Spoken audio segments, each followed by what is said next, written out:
आपणक पेट सफा नहीं तेबे एही जिनिस को दही सहित मिसाई खातु। आपणक पेटर प्रत्येक कोणरू मैला बाहरी आसिबो। प्राकृतिक उपाय रे पेट केमती सफा करि परिबे सहजरे आसंतु से विषय आमे वीडियो माध्यम रो जानिबा। कि ना जदि पेट सफा न हुए ठीक से तो आमर बहुत किछि रोग होइथाय। सेथिपई आपण माने दही एवं गुड़र एही सहज एवं प्राकृतिक उपचार केवल आपणक पेट को सफा रखिबो नाही बरं आपणक सामग्रिक स्वास्थ्य को मध्य उन्नत करिवो। एहाकू आपणक दिनचर्या रे शामिल करंतु एवं पेट समस्या रो मुक्ति पांतु। गुड आफ्टरनून आपण समस्त को मो तरफ नमस्कार। आशा करछि आपण माने समस्त भलरे थिबे। ताले चलंतु वीडियो आरंभ करिबा। पेट सफा करिबा आम शारीरिक एवं मानसिक स्वास्थ्य पई बहुत गुरुत्वपूर्ण।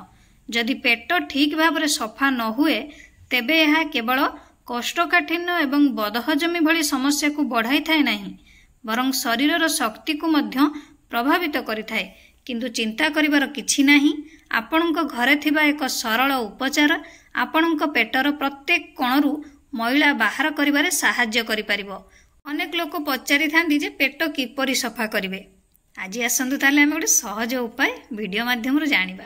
किंतु वीडियो आरंभ करिवा पूर्वरु आपण मानक भितर केहि जदि आज मो चैनल ले नुवा थांती ताहले प्लीज प्रथम मो चैनल को सब्सक्राइब कर दियंतु। पाखरे थिबा बेल आइकन को क्लिक करंतु जहा फल मो नुआ नुआ वीडियो रो नोटिफिकेशन आपण मानक पाखरे खूब शीघ्र पहुंची जिवो। ताले चलंतु वीडियो आरंभ करिवा। पेट सफा करिवा पई प्रभावशाली उपचार दही एवं गुड़र मिश्रण। ताले चलंतु केमती कोन खाइबा और कोन सब लाभ पाइबा। दही रे थिबा प्रोबायोटिक्स पाचन क्रिया को मजबूत करे एवं कोष्ठकाठिन्य समस्या रो मुक्ति दिए। एहा शरीर रे बैक्टीरिया को प्रोत्साहित करे जहाँ पेट सफा करिबा पई बहुत गुरुत्वपूर्ण। गुड़ गुड़ एक प्राकृतिक विषमुक्त कारी जहाँ शरीर रू विषाक्त पदार्थ बाहर कर दिए एवं पाचन प्रक्रिया को त्वरान्वित करे। एबे चलंतु केमती कोन खाइबे जानिबा। सेथिपई आपण गोटे बाउल ताजा दही नेबे। सेथिरे गोटे चामच हो बा 2 चामच गुड़ मिसेबे। आपणकर जते मीठा खाइबा पई पसंद करंती एको एबे भल भाबरे मिसेई नेबे। एहाकू खाली पेटरे नहेले खाद्य खाई सारिबा परे भी एको सेवन करि परिबे। किंतु एहाकू प्रतिदिन सकाळे खाली पेटरे खाइले बहुत सुंदर लाभ देइथाय। नहेले रात्रि भोजन परे खांतु बहुत सुंदर लाभ पाइबे। एबे आसंतु दही एवं गुड़र लाभ विषय जानिबा। प्रथम तो मु जणैली आपण मानकु जे कोष्ठकाठिन्य रु मुक्ति देइथाय। एही मिश्रण पेटरे थिबा कठिन मल को नरम करिथाय एवं अंतनळी गति को उन्नत करिथाय। केनरे ये आपनकर हजम क्रिया को उन्नत करे। गुड़र प्राकृतिक एंजाइम एवं दहीर प्रोबायोटिक्स जोटा कि हजम प्रक्रिया को त्वरान्वित करे।